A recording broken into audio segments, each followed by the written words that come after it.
human civilization has to it some name that identifies the underlying ethos of the age. Sometimes we use the term the Age of Enlightenment, or another period of human history, the Age of Discovery, or the Age of Revolution, or the Age of Inquiry, all marking the great characteristic of a decade or a century.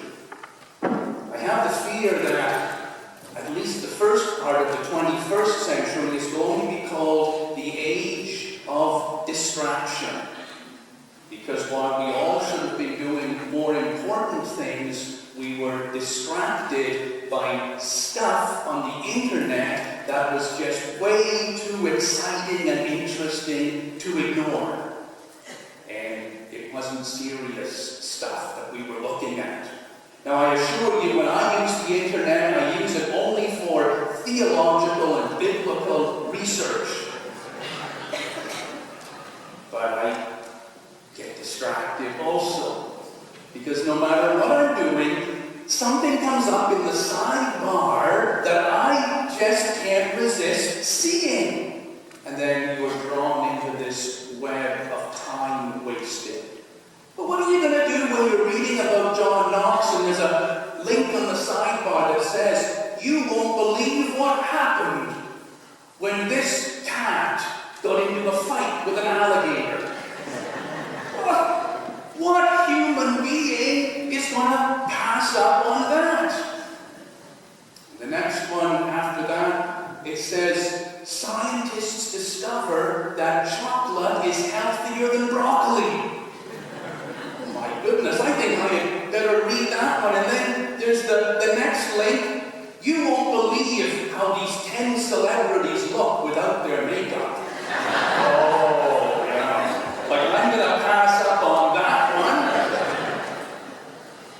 Dr. Oz discovers miracle fruit growing at the South Pole. It'll be the age of distraction, because whoever creates those sidebars for whatever website you're looking at knows that the human mind is easily distracted by something that is light or fluffy or that promises some radical change in your life for no effort whatsoever.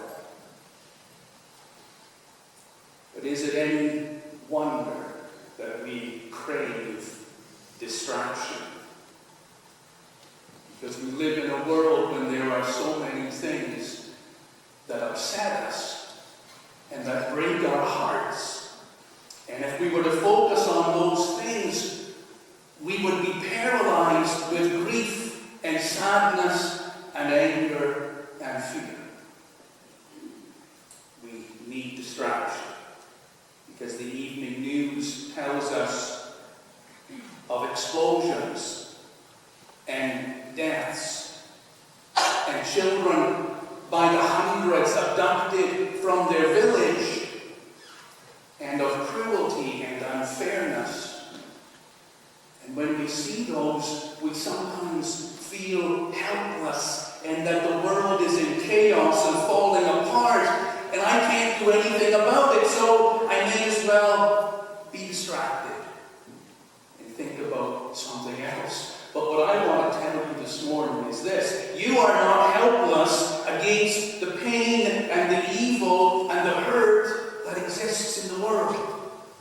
You are powerful, and you, by the grace and the presence of God, have the strength to fight against all the evil in the world, and that has been the message that God has given us from the very beginning. I want to live my life. And I want the church to live out its life in a way that resists the evil of Al-Qaeda and the Taliban and Boko Haram and ISIS. I want to live my life, and I want us as a church to live our lives in a way that we go to the victims of those evil forces to heal them and restore them.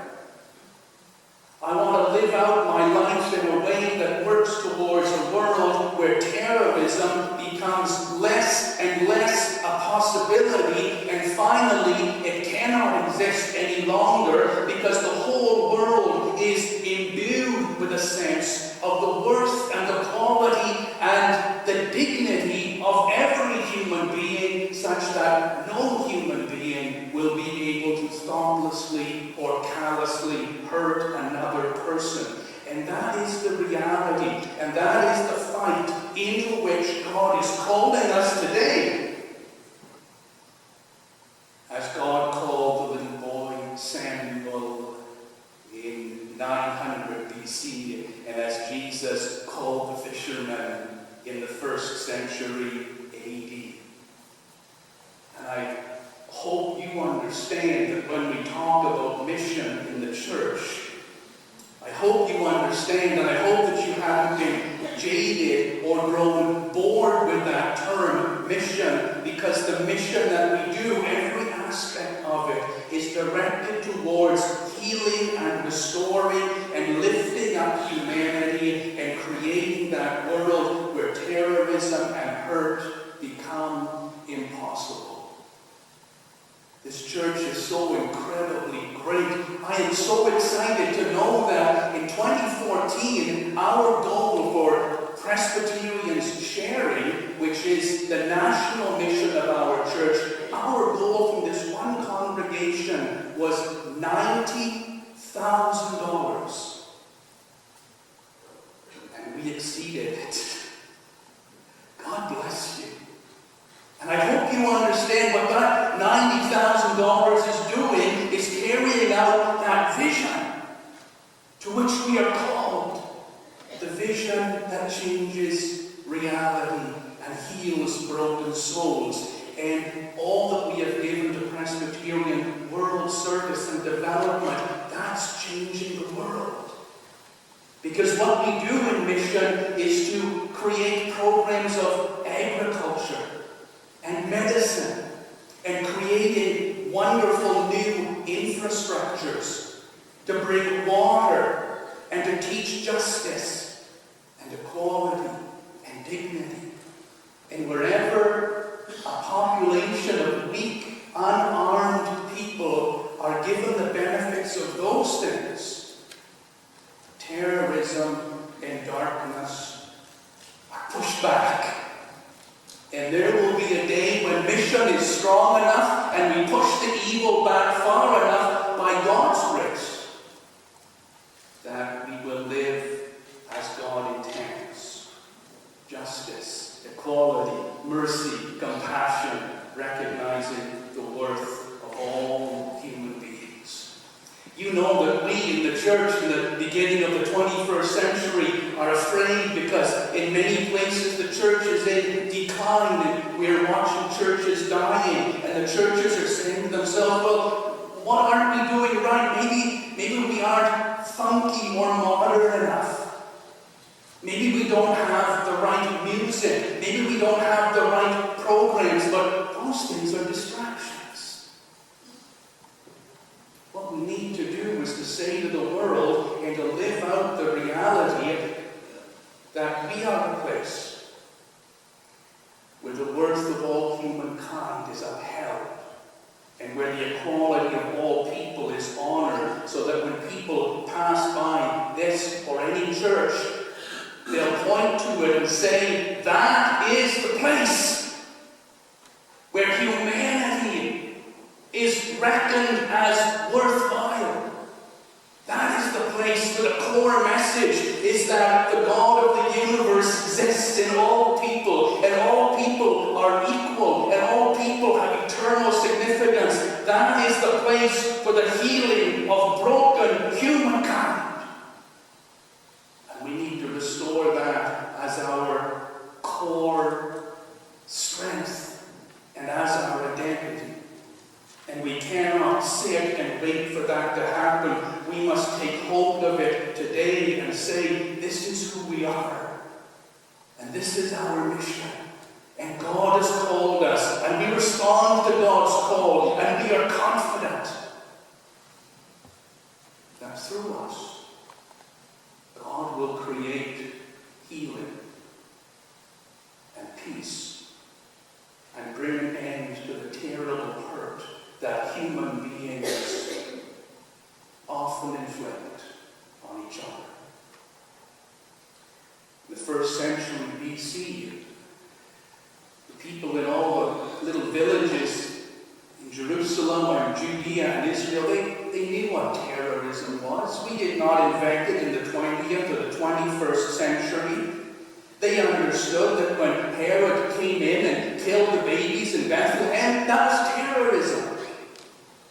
And when Herod imprisoned and eventually beheaded John the Baptist, that was terrorism.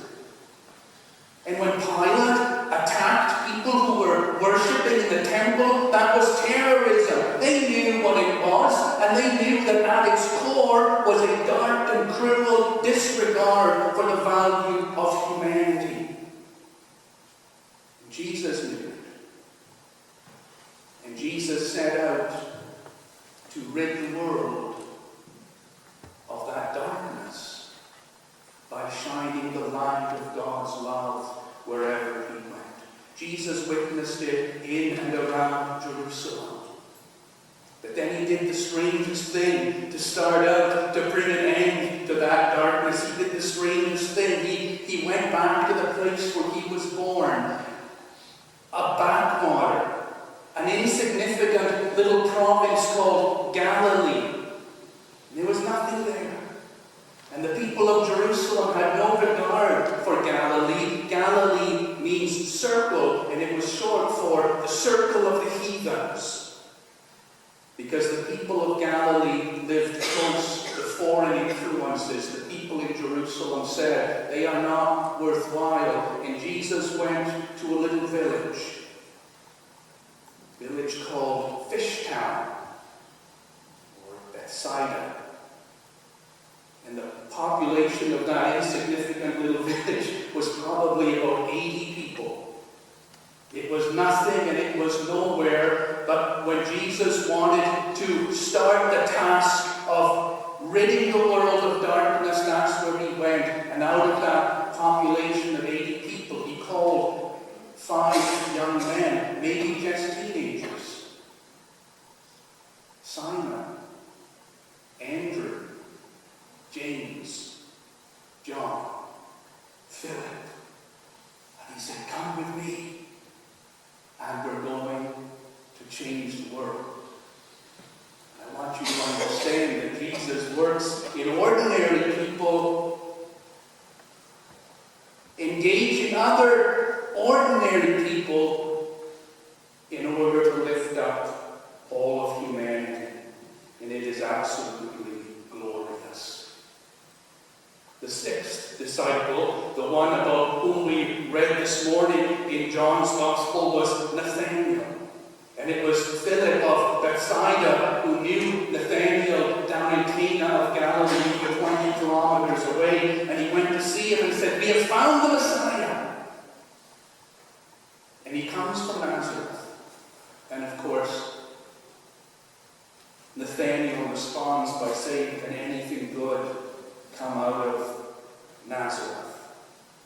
And the reason that he said that was that Nathanael had been born and raised in Cana of Galilee. Nazareth of Galilee was the next little town 6 kilometers away. So he knew everything about Nazareth. And he knew that it was so ordinary and so plain and so uninteresting that no Messiah would ever come from there. You see, and he made the mistake of thinking that if something is common and ordinary, it cannot be powerful. But he was wrong. He realized that he was wrong when finally he met Jesus and he declared him to be the Messiah.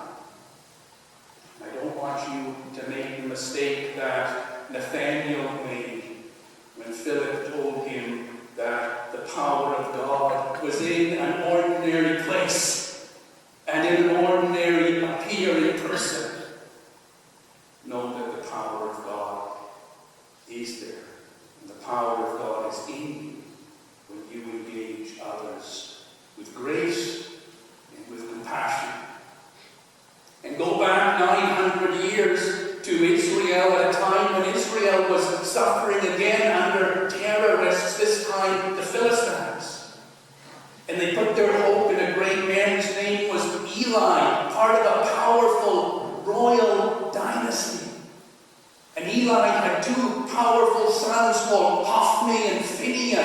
they were the hope of the people against the darkness and the violence of the Philistines.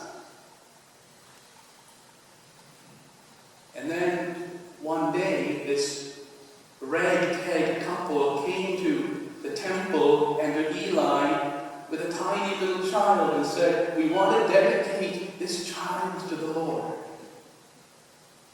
And he was nobody, and he was nothing, and he was weak. His name was Samuel. He grew up in the temple.